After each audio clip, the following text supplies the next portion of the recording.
তিন সময় পর্যন্ত আল্লাহ তাআলা বান্দার ঈমান আর তাওবা কবুল করে।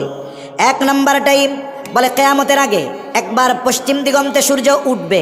এখন তো পশ্চিমে সূর্য ডুবে, কিয়ামতের আগে একবার পশ্চিম দিকে সূর্য উঠবে। যেই দিন পশ্চিম দিকে সূর্য উঠবে ওর আগের রাতটা হবে অনেক লম্বা রাত। মানুষেরা, বাচ্চারা কান্নাকাটি করবে, গরু ছাগলগুলো আওয়াজ করতে থাকবে। দীর্ঘ রাতের অবসান ঘটবে পশ্চিম দিক দিয়ে সূর্য ওঠার মাধ্যমে। কিছু দূর উঠবার পর আবার সূর্যটা পশ্চিম দিকে ডুবে যাবে। এরপর থেকে যথারীতি পূর্ব দিক দিয়ে আবার সূর্য উঠবে। নবীজি সাল্লাল্লাহু আলাইহি ওয়াসাল্লাম বলেন, ওই পশ্চিম দিক দিয়ে সূর্য ওঠার আগ পর্যন্ত আল্লাহ তাআলা বান্দার ঈমান আর তাওবা কবুল করবে। ওর পরে যদি কেউ ঈমান আনে, তাওবা করে, তার ঈমান আর তাওবা আল্লাহ কবুল করবে না। যখন জিবরাইল আলাইহিস সালামের চুবনি শুরু হয়ে গেছে, ফেরাউন বুঝতে পেরেছে আমার খোদাইগিরি শেষ। এখন সে ঈমান আনার ঘোষণা দিচ্ছে।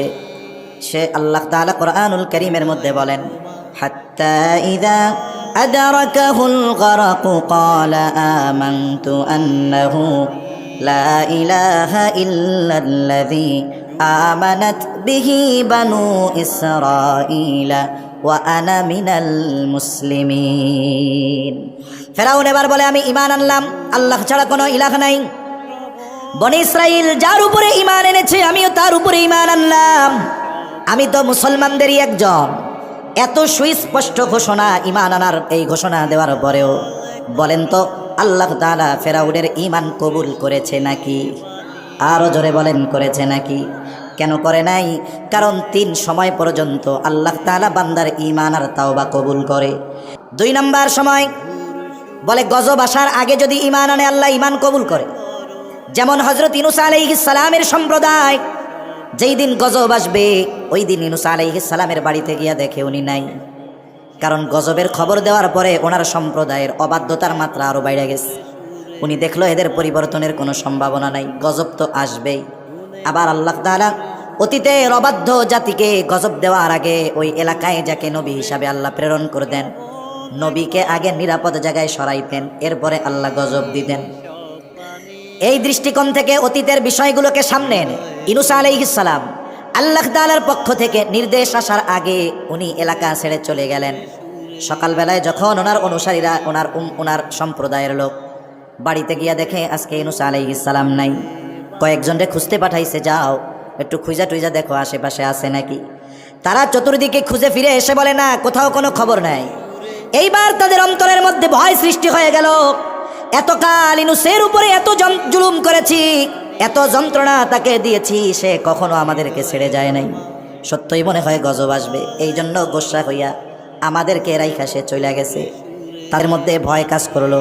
তারা সকলে আল্লাহর কাছে তওবা করলো, ঈমান আনলো। এই ঈমান আনার কারণে তাদের উপরে যেই গজব আসার কথা ছিল, আল্লাহ তাআলা ঈমানকে কবুল করে তাদের উপরে আসন্ন গজবকে আল্লাহ উঠায় নিয়ে গেল। আরেকটা হলো, এটা প্রত্যেকটা ব্যক্তির নিজের সাথে সম্পৃক্ত সময়। রাসূলুল্লাহ সাল্লাল্লাহু আলাইহি ওয়াসাল্লাম বলেন, ইন্নাল্লাহা ইয়াকবালু তাওবাতাল আবদি হাত্তা মা লাম ইউগারগির। আল্লাহ তাআলা তার বান্দার তাওবা মৃত্যু যন্ত্রণা শুরু হওয়ার আগ পর্যন্ত আল্লাহ তাআলা কবুল করে। আল্লাহ রাব্বুল আলামিন মৃত্যু যন্ত্রণা শুরু হওয়ার আগ পর্যন্ত বান্দার তাওবা কবুল করে, এই তিন সময়। এখন বলেন তো ফেরাউন ঈমান আনার ঘোষণা দিয়েছে গজব আসার আগে নাকি পরে? এই জন্য ফেরাউনের তাওবা আল্লাহ কবুল করে নাই। রাসূল আকরাম সাল্লাল্লাহু আলাইহি ওয়াসাল্লাম এই দুনিয়ায় আসার আগে, ঈসা আলাইহিস সালাম দুনিয়া থেকে আল্লাহ উঠায় নিয়ে যাওয়ার পরে, এই মধ্যবর্তী সময়ে তাওহীদের ধর্ম ছিল খ্রিস্ট ধর্ম। এটা ছিল বেশি প্রসিদ্ধ। সাথে সাথে ইহুদিরাও ছিল, আহলে কিতাব, খ্রিস্টান, ইহুদি এরা ছিল। ঈসা আলাইহিস সালামের ধর্মের অনুসারী ছিল বেশি। তবে এক জালেম বাদশাহ ছিল, এর নাম হলো ইউসুফ জুরনাওয়াজ। এই জালেম বাদশাহ নিজেরে খোদা দাবি করে বসছে। সাথে সাথে যেই মানুষগুলো ঈসা আলাইহিস সালামের ধর্মের উপরে চলত এদেরকে সে হত্যা করে ফেলতো, ফেরাউনের মতো। বাদশাহ ইউসুফ জুরনাওয়াজের দরবারে একজন জাদুকর ছিলেন, উনি বৃদ্ধ হয়ে গেছেন। উনি বাদশার কাছে বলতেছে, বাদশাহ, আমার জন্য একজন মেধাবী বালকের ব্যবস্থা করেন, যেই বালককে আমি আমার জাদুবিদ্যা শিক্ষা দিয়ে যাব। আমার মৃত্যুর পরে আমার এই অর্জিত জ্ঞানের দ্বারা যেন আপনি উপকৃত হতে পারেন, আমি তাকে এই জ্ঞানগুলো শিক্ষা দিয়ে যেতে চাই।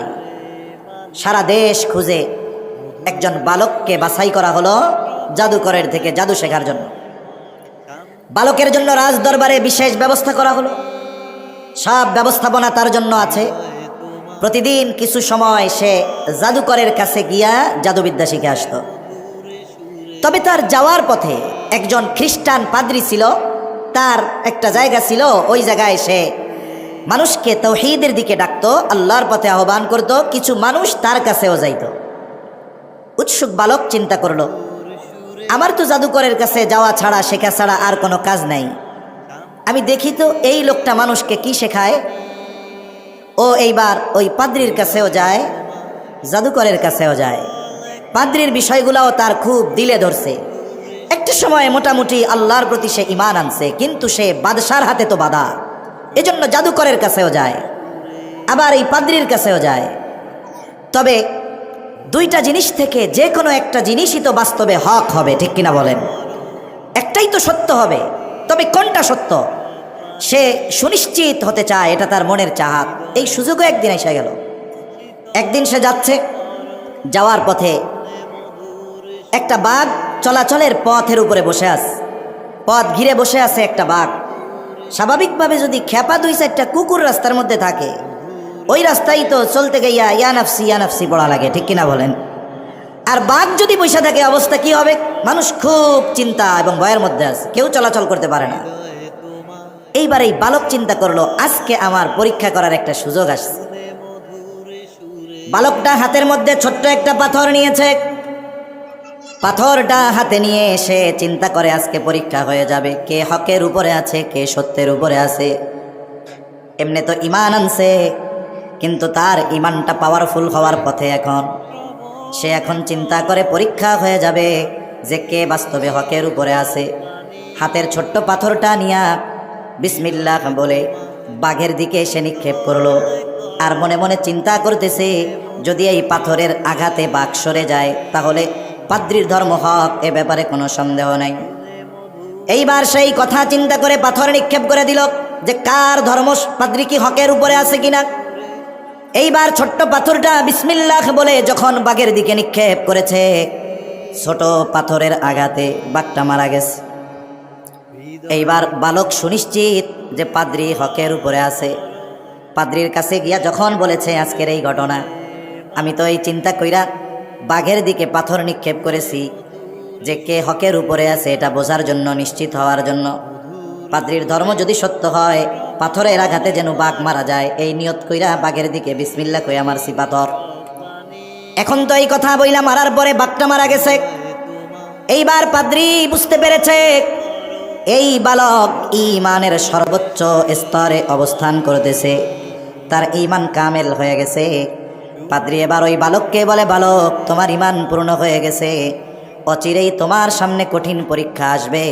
তুমি যদি পরীক্ষায় পড়ে যাও, মুসিবতে পড়ে যাও, আমার নামটা তুমি বাদশার কাছে প্রকাশ করবা না। কারণ বান্দার উপরে ঈমানের স্তরের আলোকে আল্লাহর পক্ষ থেকে পরীক্ষা আসে। অনেক সময় দেখেন না, অনেক বড় আলেম, তার উপরে জুলুম বেশি, ঠিক কিনা কন? আমরা যারা সিপাই সাপাই আছি, এগুলোর উপরে কোনো জুলুম টুলুম নাই। আবার অনেকে এইটাও কয়, ওনাদের খালি জেল জুলুম হয় কেন, আমাদের তো হয় না। বলে বেটা, ওনার মতো ঈমান তো তোর নাই, এই জন্য তোর উপরে জুলুম আসে না, ঠিক কিনা কন? রাসূলুল্লাহ সাল্লাল্লাহু আলাইহি ওয়াসাল্লাম বলেন, আশাদ্দুন নাসি বালাল আম্বিয়া সুম্মাল আমসালু ফাল আমসাল।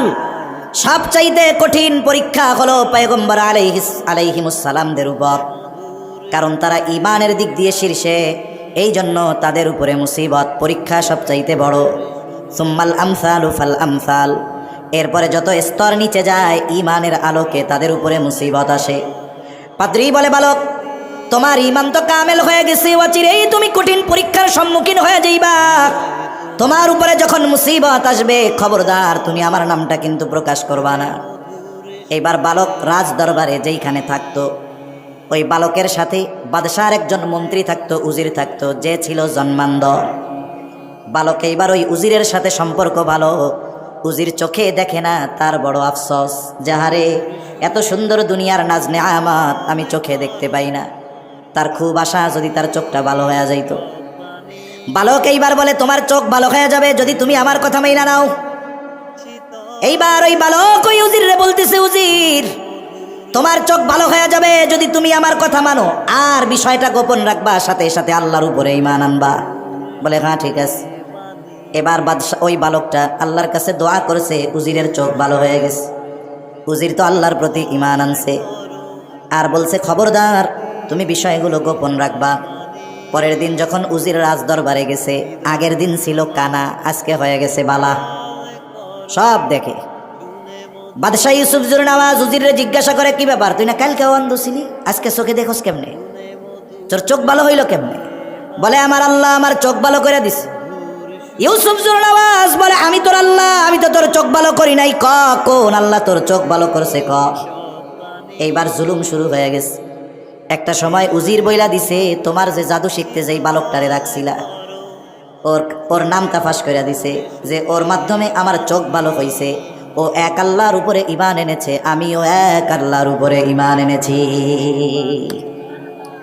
বাদশাহ চিন্তা করে, হায় রে, আমার ঘরে থাইকা আমার খাইয়া আমার বিরুদ্ধে অভিযান, ওরে তো আর বাঁচায় রাখা যাবে না। এইবার বাদশার সাথে শুরু হয়ে গেল বালকের লড়াই। বাদশাহ চিন্তা করে, ও যদি বেঁচে থাকে তাহলে আমার খোদাইগিরি চলবে না।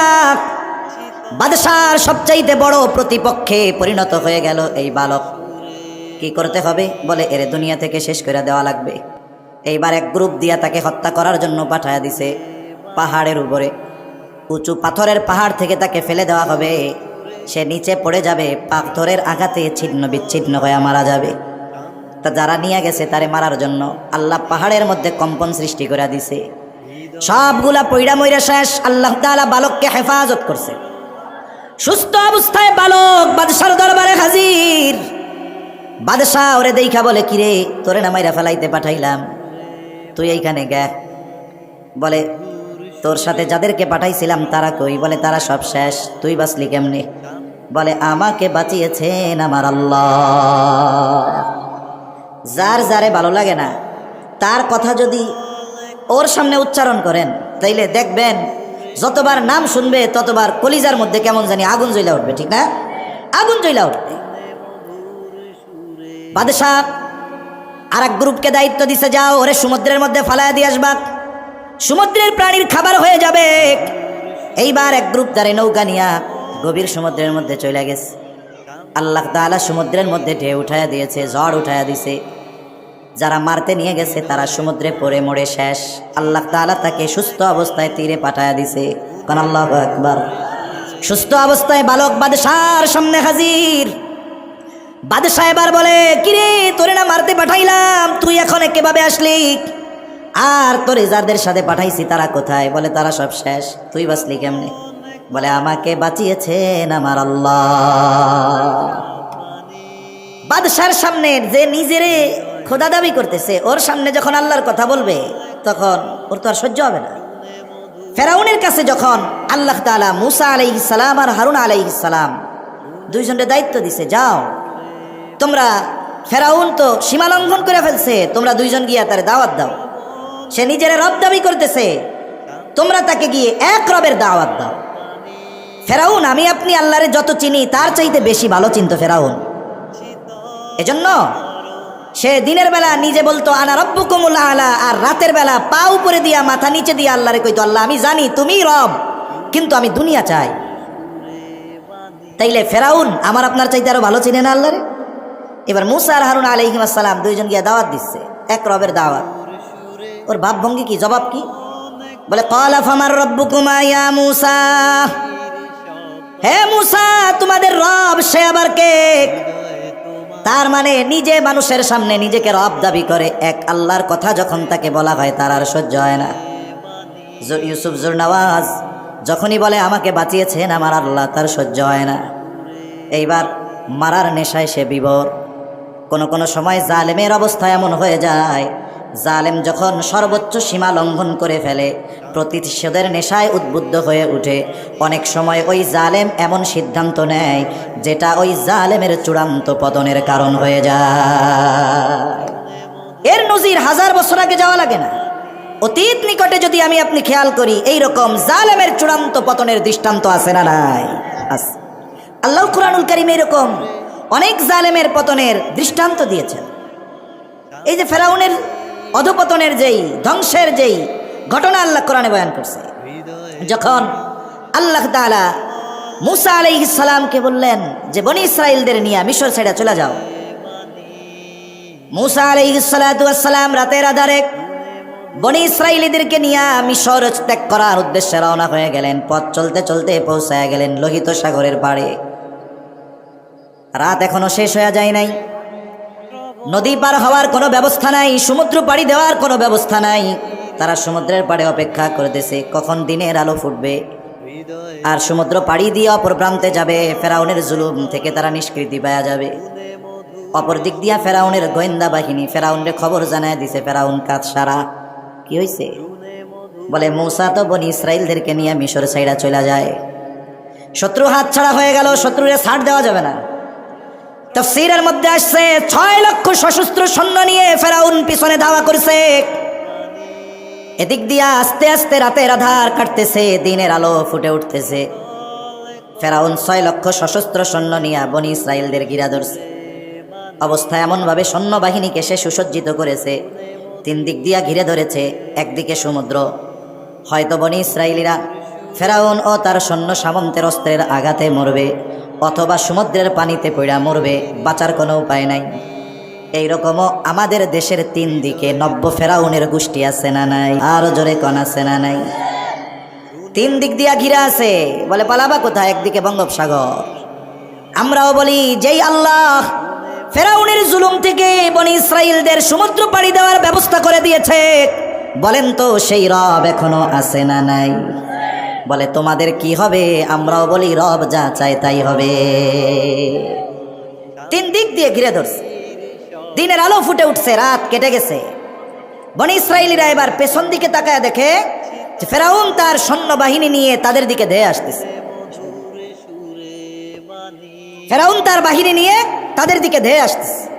বলেন তো ওই পরিস্থিতিতে তাদের অবস্থা কি হবে? একটু আগে ভাবছিল কোনো মতে সমুদ্র পাড়ি দিতে পারলে বেঁচে গেলাম, এখন তো আর বাঁচার উপায় নাই। একদিকে সমুদ্র আর 3 দিক দিয়ে তারা, বাঁচার উপায় নাই। তাদের সাথে লড়াই করে বাঁচবো, আমাদের সাথে তো অস্ত্রও নাই।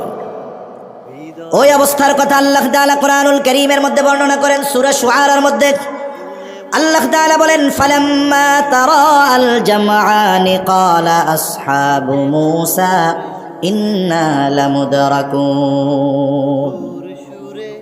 আল্লাহ তাআলা বলেন, যখন একদল অপর দলকে দেখতে পাইল, ফেরাউনের বাহিনী মূসা আলাইহিস সালাম আর তার উম্মতদেরকে দেখে, আর বনি ইসরাইলেরও দেখে যে ফেরাউন তার বাহিনী আসতেছে, 2 দলের মধ্যে দেখা দেখি হয়ে গেছে।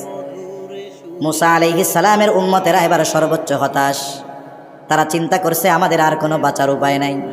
এই জন্য মূসা আলাইহিস সালামকে বলতেছে, ইন্না লামুদরাকুন, মূসা আমরা ধরা পড়ে গিয়েছি। বলেন তো এখনো ধরা পড়ছে নাকি? জোরে কোন পড়ছে? ঘুমাসতেছে নাকি আপনাদের? আর একটা তাকবীর দাম তো, নারায়ে তাকবীর। আর জোরে নারায়ে তাকবীর। মাশাআল্লাহ, এই তো চলবে। এখনো ধরা পড়ে নাই, কিন্তু ধরা পড়ে গিয়েছি। ইন্না লামুদরাকুন, আমরা ধরা পড়ে গেছি, নিশ্চয়ই আর বাঁচার উপায় নেই। কেন?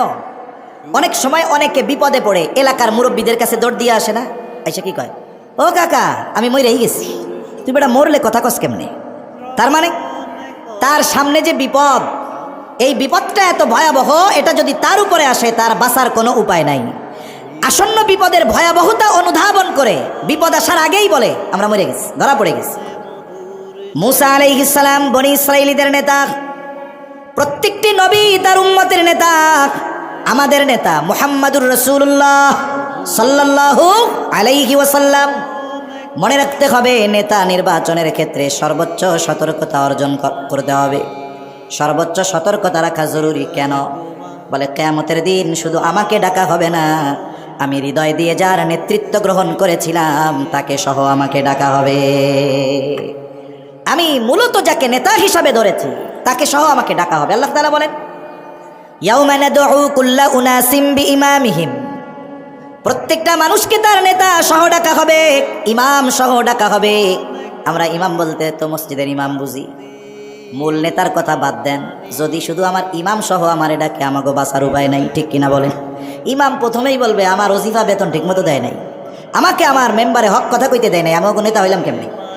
তাহলে মূল নেতৃত্ব যারটা আমি গ্রহণ করেছি তাকে সহ আমাকে কিয়ামতে ডাকা হবে। আমার আপনার নেতা যদি সেই দিন মুহাম্মাদুর রাসূলুল্লাহ হয়ে যায়, বলেন তো কোনো চিন্তা আছে নাকি? চিন্তা নাই। নেতৃত্বের কিছু গুণাবলী আছে, এর মধ্যে অন্যতম একটি গুণ হলো প্রত্যেকটি নেতা তার কর্মীর জন্য নিবেদিত প্রাণ হবেন।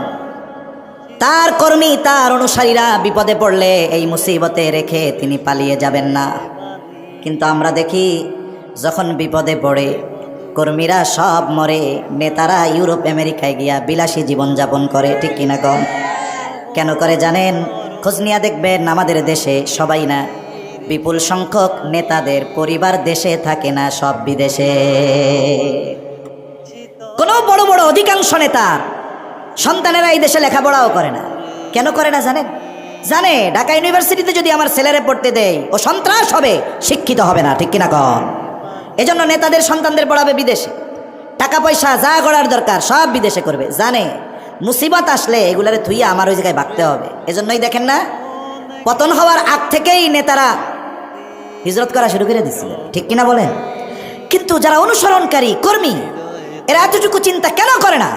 যারা মুসিবতে আমাদেরকে ফেলে, আমাদেরকে বিপদের মধ্যে ফেলে, যারা এই দেশ থেকে পালিয়ে গিয়ে আরামে বসবাস করে, ওরা বাস্তবিক অর্থে নেতৃত্ব দেওয়ার যোগ্যতা রাখে না, ঠিক কিনা বলেন? যদি এরা কর্মী বান্ধব নেতা হতো, জীবন দিয়ে দিত, সামনে দাঁড়িয়ে যেত, বুকে বুলেট পেতে নিত, তবুও পলায়ন করতো না, ঠিক কিনা বলেন? এজন্য জাগতিক জগতেও যদি নেতা ধরেন, একটু বাইসা শুনে ধরেন যে আপনি বিপদে পড়লে সে আপনার পাশে দাঁড়াবে কিনা। মুসা আলাইহিস সালাম বনি ইসরাইলীদের নেতা, ঝিমিয়ে পড়া কর্মীর অন্তরে জাগ্রত করার জন্য নেতাদেরকে আল্লাহ তাআলা এক যোগ্যতা দেয়, সেটা হলো বক্তৃতা দেওয়া। আল্লাহ তাআলা প্রত্যেকটা নবীকে এই যোগ্যতা দিয়েছেন। মুসা আলাইহিস সালামকে যখন ফেরাউন শিশুকালে পরীক্ষা করতে চেয়েছে যে আসলে ও আমার দুশ্মন কিনা, এক পাশে রাখছে স্বর্ণ, আর এক পাশে রাখছে আগুন। স্বর্ণের দিক হাত গেছে, ফিরিস্তা ইসা কয় ওই দিকে দিস না, আগুনে দে। আগুন ধরছে, স্বাভাবিকভাবে তৎক্ষণাৎ যদি কোনো আগুন লাগে, গরম লাগে, আমরা জিব্বায় দেই। আগুনের ওই তাপ সহ, কয়লা সহ ওনার ঠোঁটের মধ্যে লাগছে, বাসার মধ্যে একটু জড়তা আসছে। যখন নবুয়াত দেওয়ার কথা আল্লাহ তাআলা বলেছে, আল্লাহ তাআলার কাছে মুসা আলাইহিস সালাম এই জড়তা দূর করার জন্য ফরিয়াদ করেছে, দোয়া করছে যে আমার জবানের মধ্যে আপনি তারাক্কি দেন, স্পষ্টতা দান করেন। এজন্য প্রত্যেকটা নবীকে আল্লাহ তাআলা বলার যোগ্যতা দিয়েছে। মুসা আলাইহিস সালাম নেতা, কর্মী ঝিমিয়ে পড়ছে, আতঙ্কের মধ্যে আছে, তাদেরকে উজ্জীবিত করার জন্য উনি বক্তব্য দিচ্ছেন। কি বলতেছে উনি? কর্মীরা বলতেছে আমরা ধরা পড়ে গেছি। আর নেতা দাঁড়ায় বলে কাল্লা ইন্না মাইয়া রাব্বি সায়াহদিন। নেতা বলতেছে কখনোই ধরা পড়ব না, এখনো পড়ব না, পরেও পড়ব না, কখনো ফেরাউন আমাদের ধরতে পারবে না। কেন ধরা পড়ব না? তাদের হাতে অস্ত্র আছে, পার হওয়ার জন্য আমাদের কোনো ব্যবস্থা নাই, ধরা পড়ব না কেমনে কন? কেমন যেন মুসা আলাইহিস সালাম বলে তাদের সাথে যা থাকে থাক, ইন্না মাইয়া রব্বি, আমার সাথে আছে আমার রব। রব যদি সাথে থাকে, দুনিয়ার সব যদি বিপক্ষে চলে যায়, কোনো কিছু আসে যায় না, ঠিক কিনা কন? আর রব যদি সাথে না থাকে, পৃথিবীর সর্বাধুনিক সমরাস্ত্র দিয়েও বিজয় অর্জন করা সম্ভব নয়। এর দৃষ্টান্ত আমরা দেখতে পেরেছি আফগানিস্তানে। আমেরিকা ন্যাটো জোট সহ 22 বছর ধ্বংসযজ্ঞ চালিয়েছে, কিন্তু ওই মানুষগুলাকে নিশ্চিহ্ন করে দিতে পারে নাই, কারণ তাদের সাথে যিনি ছিলেন তিনি কে? আরো জোরে বলেন কে? আল্লাহ। রাসূলুল্লাহ সাল্লাল্লাহু আলাইহি মক্কা থেকে মদিনায় হিজরত শুরু করলেন। মক্কা থেকে মদিনা হলো উত্তর দিকে, নবীজি সফর শুরু করলেন দক্ষিণ দিকে। কৌশলগত কারণে মদিনার দিকে না গিয়ে তিনি ঠিক বিপরীত দিকে গেলেন। কেন? কারণ কাফেররাও মোটামুটি জেনে ফেলেছিল যে মুহাম্মদ সাল্লাল্লাহু আলাইহি ওয়াসাল্লাম মদিনায় হিজরত করবে। এখন যদি তারা নবীজিকে খুঁজতে যায়, স্বাভাবিক মদিনার পথে যাবে, এটাই স্বাভাবিক। কিন্তু নবীজি গেলেন বিপরীত দিকে, সাওর পর্বতের এক গুহার মধ্যে আত্মগোপন করলেন। কাফেররা এতটা চতুর, এত চালাক, খুঁজতে খুঁজতে বিপরীত দিকে ওই গর্তের কাছে চলে গেছে। কত কাছে গেছে, এত কাছে চলে গেছে। আবু বকর সিদ্দিক রাদিয়াল্লাহু তাআলা আনহু বলেন, কাফেররা গুহার উপরে দাঁড়ায়া পরস্পর কথাবার্তা বলতেছে, আমি সব শুনতেছি। কে বলতেছে তাকে চিনতেছি, কি বলতেছে তাও শুনতেছি। তিনি বলেন, আমাদেরকে দেখার জন্য, পাওয়ার জন্য বেশি কিছু করা লাগবে না। তারা যদি নিজেদের পায়ের দিকে তাকায় আমাদের দেখে ফেলবে। কঠিন এক মুহূর্ত। হযরত আবু বকর সিদ্দিক রাদিয়াল্লাহু তাআলা আনহু চিন্তিত, চেহারার মধ্যে চিন্তার ছাপ। আবু বকর তো খাঁটি আশিকে রাসূল, সে নিজের জীবনের জন্য চিন্তিত নয়, বরং সে চিন্তিত নবীজির জন্য। নবীজিও আবু বকর সিদ্দিকের চেহারা দেখছে, যে আবু বকরের চেহারার মধ্যে ভয়ের ছাপ, চিন্তার ছাপ। নবীজি সাল্লাল্লাহু আলাইহি ওয়াসাল্লাম আর আবু বকর সিদ্দিক রাদিয়াল্লাহু তাআলা আনহু উভয়ের মধ্যে তখন কিছু কথা হয়েছে। কথা দুইজনের মধ্যে এই কথা আল্লাহ তাআলা তো শুনেছেন, সাথে সাথে কোরআনুল কারীমের মধ্যে উভয়ের কথার ব্যাপারটাও আলোচনা করেছেন। আল্লাহ তাআলা বলেন, ইযহুমা ফিল গার ইয ইয়াকুলু লিসাহিবিহি লা তাহজান ইন্নাল্লাহা মা'ানা। নবীজি সাল্লাল্লাহু আলাইহি ওয়াসাল্লাম আবু বকর সিদ্দিক রাদিয়াল্লাহু তাআলা আনহুর এই চিন্তিত চেহারা, ভীতির চেহারা দেখে বলতেছে, আবু বকর লা তাহজান, তুমি কোনো চিন্তা করো না। এই গর্তে শুধু তুমি আর আমি দুইজন নয়, আমাদের সাথে তৃতীয় জন যিনি আছেন তিনি কে? আরো জোরে বলেন, কে আছে? আল্লাহ আছে। শত্রু একেবারে কাছে, হুঁশ হারা হয় না, হিম্মত হারা হয় না, কারণ আমাদের সাথে আল্লাহ আছে। এক কথা থেকে অপর দিকে লম্বা কথা হয়ে যাইতেছে। মুসা আলাইহিস সালাম বললেন, ক্বালা কাল্লা ইন্না মাইয়া রাব্বি সায়াহদিন, আমার রব আমার সাথে আছে, সামনের পথ অচিরেই তিনি দেখায় দিবেন। আল্লাহু আকবার বলেন। আরে সমুদ্র কি পথ দেখাবে? আল্লাহ তাআলা সাথে সাথে জানায়া দেন, ফাআউহাইনা ইলা মুসা আনিদরিব বিআসাকাল বাহর ফানফালাকা ফাকানা কুল্লু ফিরকিন কাত-তাউদিল আযীম। বলেন আল্লাহু আকবার। মুসা আলাইহিস সালামের কাছে আল্লাহ তাআলা প্রত্যাদেশ পাঠিয়ে দিলেন, ওহী পাঠিয়ে দিলেন। ফাআউহাইনা ইলা মুসা, আল্লাহ তাআলা বলেন, আমি মুসার কাছে প্রত্যাদেশ পাঠাইলাম, ওহী পাঠাইলাম। কি ওহী, কি আদেশ? আনিদরিব বিআসাকাল বাহর, ও মুসা তোমার হাতে যে লাঠিটা আছে এই লাঠিটা দিয়ে সমুদ্রের উপরে বাড়ি মারো। সুবহানাল্লাহ। মুসা আলাইহিস সালামের মুআজিজা, অন্যতম মুআজিজা হলো এই লাঠি। সাধারণ লাঠি আর এই লাঠি এক না, এই লাঠি আর সাধারণ লাঠি এক না। আল্লাহ তাআলার পক্ষ থেকে মুসা আলাইহিস সালামের মুআজিজা ছিল লাঠি। এই লাঠি সাইডা দিলে এটা বিশাল আকারে সাপে পরিণত হয়ে যাইত। মুসা আলাইহিস সালাম আল্লাহরে বলেন, না আল্লাহ, এই সমুদ্রের মধ্যে লাঠি দিয়া বাড়ি দিলে কি হবে? বরং আল্লাহ তাআলা আদেশ করেছে, মুসা আলাইহিস সালাম সাথে সাথে আল্লাহর আদেশ মোতাবেক সমুদ্রের উপরে বাড়ি দিয়ে দিয়েছে। একটা লাঠির আঘাতে সমুদ্রের ওই বিশাল তরঙ্গ ঢেউয়ের মধ্যে কিছুই হবে না। ইমানদারের কাজ কি? ইমানদারের কাজ হলো আল্লাহর পক্ষ থেকে যখন সুস্পষ্ট কোনো নির্দেশনা আসে, ওই নির্দেশ মানার ক্ষেত্রে যুক্তির পেছনে না দৌড়িয়ে আল্লাহর ওই আদেশ মেনে নেওয়াটাই হলো ইমানদারের কাজ। যদি আল্লাহর আদেশ আসার পরে কেউ যুক্তির পেছনে পড়ে যায়, তাহলে শয়তান তাকে বশ করে ফেলবে। কারণ আল্লাহ তাআলা যখন আদম আলাইহিস সালামকে সেজদার আদেশ দিয়েছেন, সমস্ত ফেরেশতাকুল সহ আজাজিল সহ আদম আলাইহিস সালামকে সেজদা করার নির্দেশ দিয়েছিলেন কে? জোরে বলেন। আল্লাহ রাব্বুল আলামিন আদেশ করলেন, উসজুদু লি আদম, তোমরা সবাই আদমকে সেজদা করো। ফাসাজাদু ইল্লা ইবলিস, সবাই সেজদা করলো ইবলিস ছাড়া। ইবলিস সেজদা করে নাই। আল্লাহ তাআলা জিজ্ঞাসা করে, ক্বালা মা মানাআকা আন তাসজুদা লিমা আমারতুক, কোন জিনিসে তোমাকে আমার আদেশ মান্য করতে বাধা দিল? এইবার ইবলিস আদেশ অমান্য করার যৌক্তিকতা তুইলা ধইরা গয়, ক্বালা আনা খায়রুম মিন খলাকতানি মিন নার ওয়া খলাকতাহু মিন তিন। শয়তান যুক্তি দিছে, আদেশ দিছে কে? আদেশ অমান্য করে যুক্তি প্রদর্শন করতেছে, আমি তার চাইতে ভালো, আমারে বানাইছেন আগুন দিয়া, ওরে বানাইছেন মাটি দিয়া, এই জন্য আমি ওর চেয়ে ভালো, এই জন্য সেজদা করি নাই। তাহলে আল্লাহ তাআলার আদেশ, সুস্পষ্ট আদেশ আসার পর ওই আদেশ অমান্য করে যুক্তির পেছনে দৌড়ানো, এটা ইমানদারের কাজ হতে পারে না, ওটা ইবলিস শয়তানের কাজ। ঠিক কিনা করে? মুসা আলাইহিস সালাম সাথে সাথে সমুদ্রের উপরে আঘাত করলেন। আঘাত করার সাথে সাথে সমুদ্র দুই ভাগে বিভক্ত হয়ে গেল। ফানফালাক, ফেটে গেল সমুদ্র, দুই ভাগে বিভক্ত হয়ে গেল।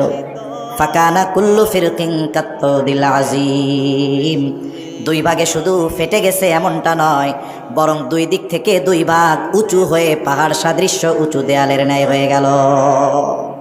যখন দুই দিকে সরে গেছে, মধ্যে ফাঁকা, মধ্যে কি বলেন? ফাঁকা। সমুদ্রের তলদেশ আল্লাহ তাআলা মুহূর্তের ভিতরে শুকনা বানায় দিয়েছে। তাফসীরের মধ্যে আসছে বনি ইসরাইলের 12টা গোত্র ছিল। কয়টা? জোরে বলেন, কয়টা? 12টা। 12টাও বাইজে যাইতেছে। 12টা গোত্র ছিল। শুকনা রাস্তা দিয়া 12 গোত্র পার হওয়া শুরু হয়ে গেল। আল্লাহ তাআলা কোরআনুল কারীমের মধ্যে বলেন, ওয়াজাওয়াজনা বিবানি ইসরাঈলাল বাহরা ফাআতবাআহুম ফিরআউনু বিজুনুদিহি বাগয়াও ওয়া আদওয়া। আল্লাহ রাব্বুল আলামিন বলেন, আমি বনি ইসরাঈলদেরকে সমুদ্র পার করে দিলাম। আল্লাহ তাআলা রাস্তা বানায়া তাদের সমুদ্র পারের ব্যবস্থা করে দিয়েছেন।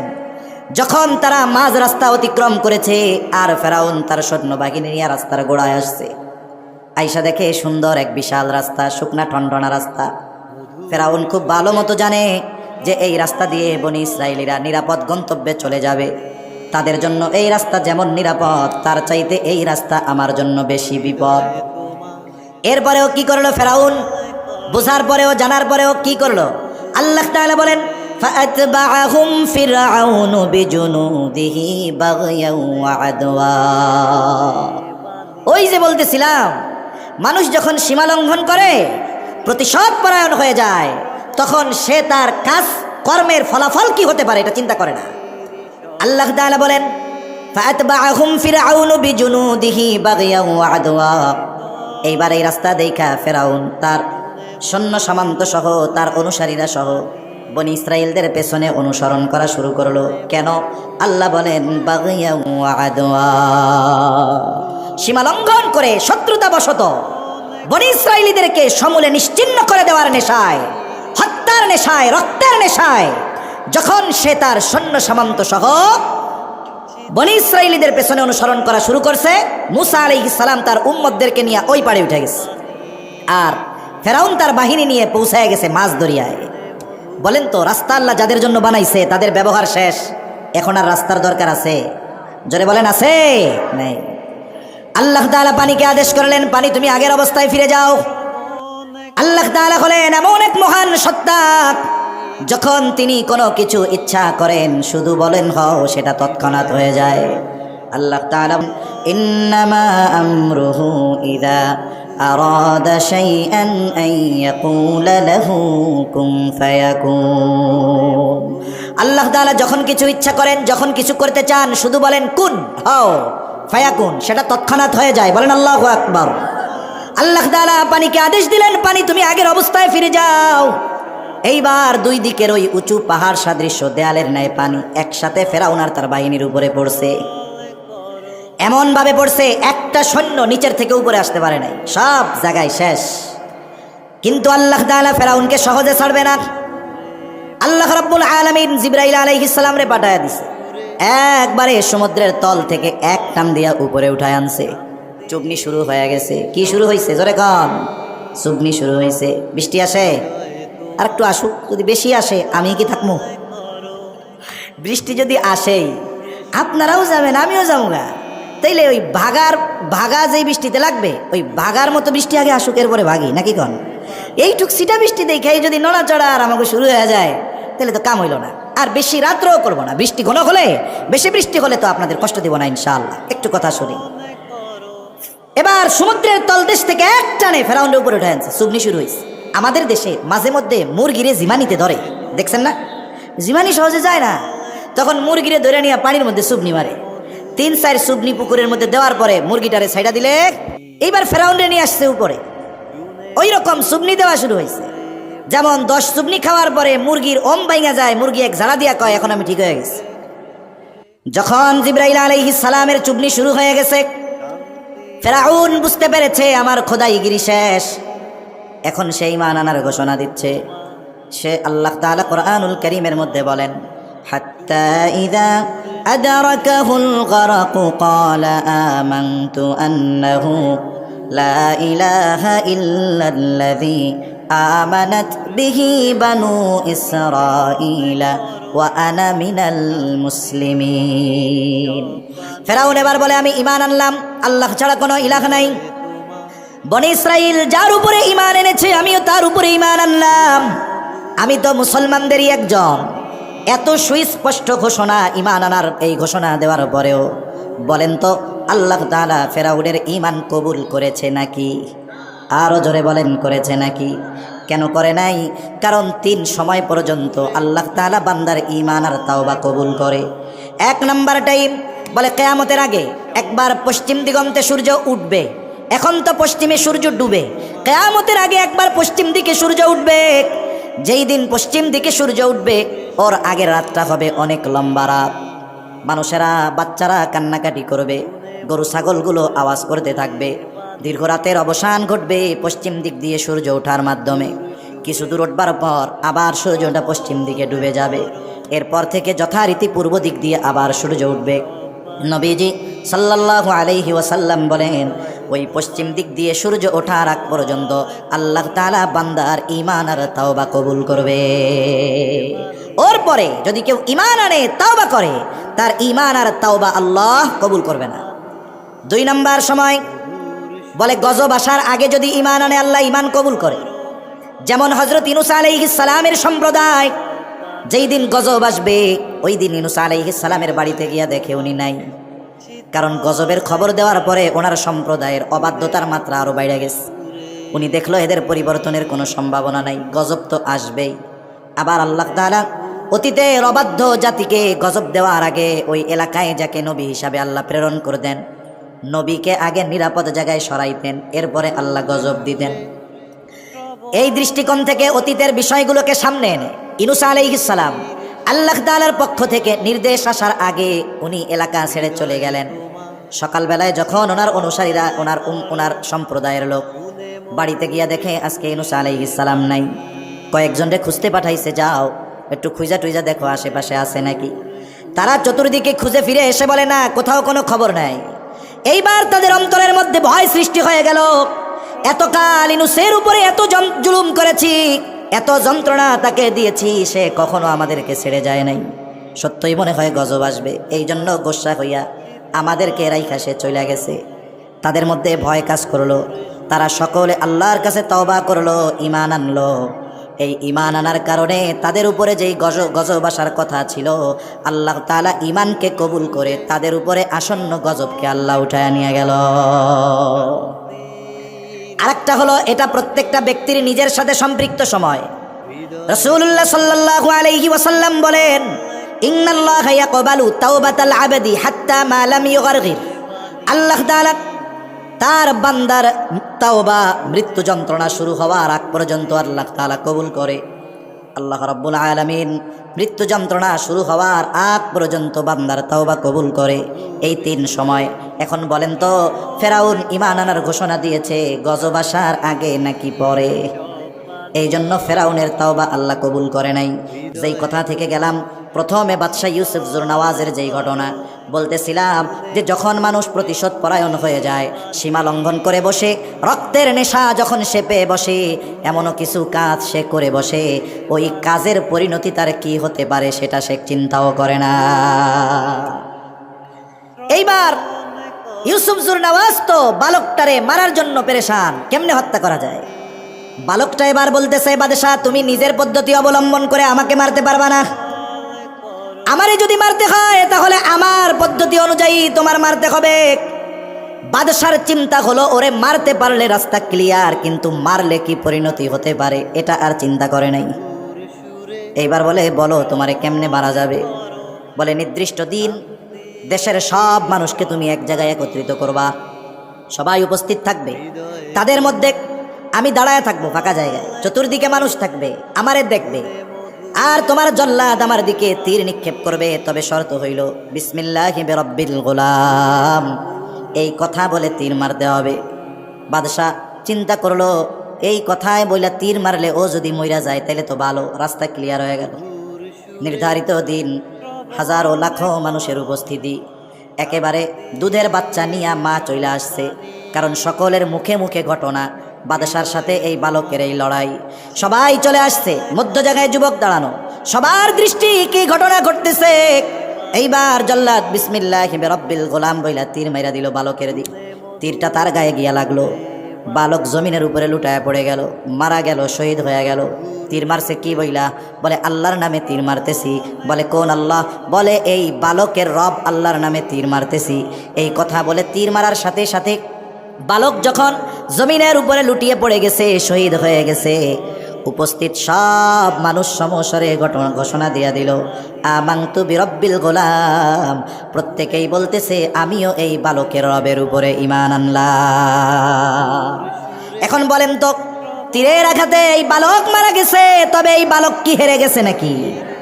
সে মৃত্যুর মাধ্যমে তার কাঙ্ক্ষিত সফলতা অর্জন করেছে। এজন্য হয়তো ওই জালেম ইহুদি গোষ্ঠী আমার গাজ্জার মুসলমান ভাইদেরকে হয়তো হত্যা করে ফেলবে, তারা শাহাদাতের দরজা পাবে, কিন্তু তাদেরকে কখনো পরাজিত করা সম্ভব হবে না। কারণ জিহাদের ময়দানে ইমানদার যখন আল্লাহর জন্য লড়াই করতে যায়, সে হারে না, হয়তো সে গাজী হয়, নয়তো সে মৃত্যুর মাধ্যমে শাহাদাতের অমীয় সুধা পান করে। ঠিক কিনা বলেন? এজন্য সম্মানিত উপস্থিতি, আবহাওয়া অনুকূলে না, এটা আল্লাহর ইচ্ছা। এজন্য কথা লম্বা করব না।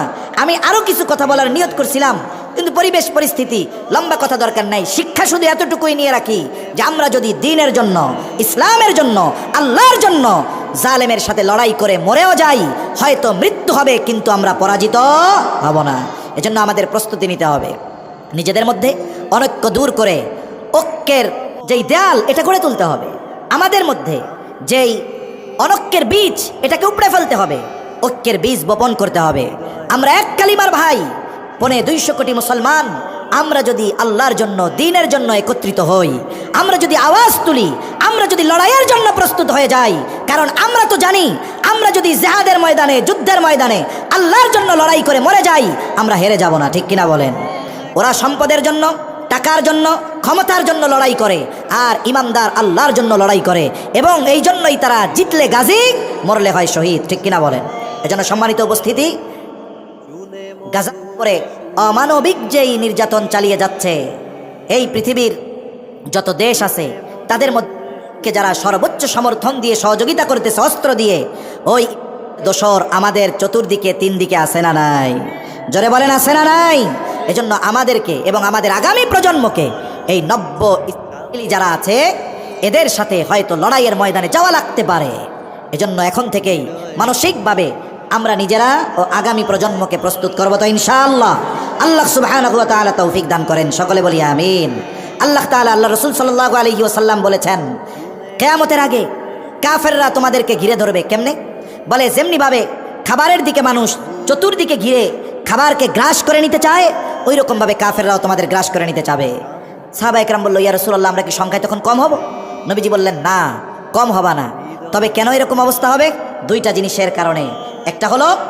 একটা হলো তোমাদের মৃত্যুর ভয়, আর দুনিয়ার মহব্বত। এই 2টা কারণে তারা তোমাদের উপরে চেপে বসবে। এজন্য আমরা আল্লাহর জন্য মৃত্যুকে, এটা আমাদের জন্য সৌভাগ্যের বিষয় মনে করব, আর দুনিয়া উপার্জন করব ঠিক বৈধভাবে, কিন্তু এই দুনিয়ার উপার্জন করতে গিয়ে আল্লাহর হুকুম, আহকাম, এগুলোর অমান্য আমরা কখনো করব না। এই 2টা বিষয় যদি আমরা ঠিক রাখতে পারি, মুসলমান যদি সংখ্যায় কম হয়, যারা মৃত্যুকে ভয় পায় না, তাদের সামনে যদি অস্ত্র নিয়ে কাফের মুশরিক চলে আসে, তাদের কোনো টেনশন নাই। কিন্তু যদি আমরা মৃত্যুকে ভয় পাই, তাহলে আমরা পিছু হটব, তাহলে আমাদের উপরে আল্লাহ তাআলা লাঞ্ছনা চাপিয়ে দিবে, বঞ্চনা চাপিয়ে দিবে, জুলুমের শিকার হতে হবে। আর যদি দাঁড়িয়ে যেতে পারি, ইনশাআল্লাহ সংখ্যায় যত হোক ওরা পিছু হটবে ইনশাআল্লাহ।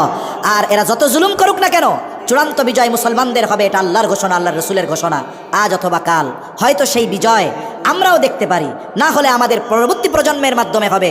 কিন্তু ওই বিজয়ী কাফেলার শামিল যেন আমরা হতে পারি, এজন্য নিজেদেরও প্রস্তুত করা, আগামী প্রজন্মকেও ওইভাবে প্রস্তুত করা, যেন আমাদের পরবর্তীতে যদি ওই কাফেলার সাথে তারা মিলতে পারে, তারা যেন তাদের সাথে মিলে ইসলাম বিজয়ের সাক্ষী হতে পারে। আল্লাহ আমাদের এবং আমাদের আগামী প্রজন্মকে এইভাবে গড়ে তোলার তৌফিক আল্লাহ দান করেন, সকলে বলি আমিন। সব পানি হৃদয়ে তোমার শীতল করো, শুনে মধুর সুরে বাণী, শুনে মধুর সুরে বাণী, মধুর সুরে শ্রবণ করো শান্তির সব বাণী, হৃদয়ে তোমার শীতল করো, শুনে মধুর সুরে বাণী, শুনে মধুর সুরে বাণী।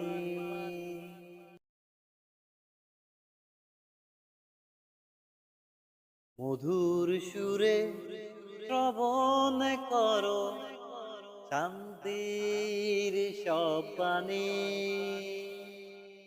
হৃদয়ে তোমার শীতল করো, শুনে মধুর সুরে বাণী,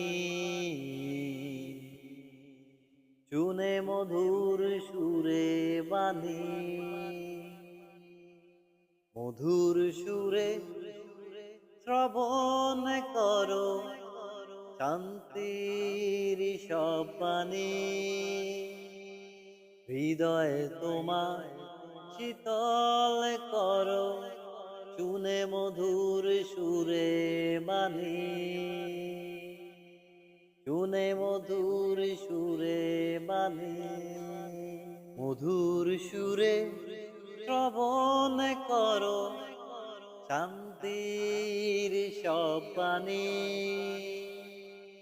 হৃদয়ে তোমার শীতল করো, শুনে মধুর সুরে বাণী, শুনে মধুর সুরে বাণী।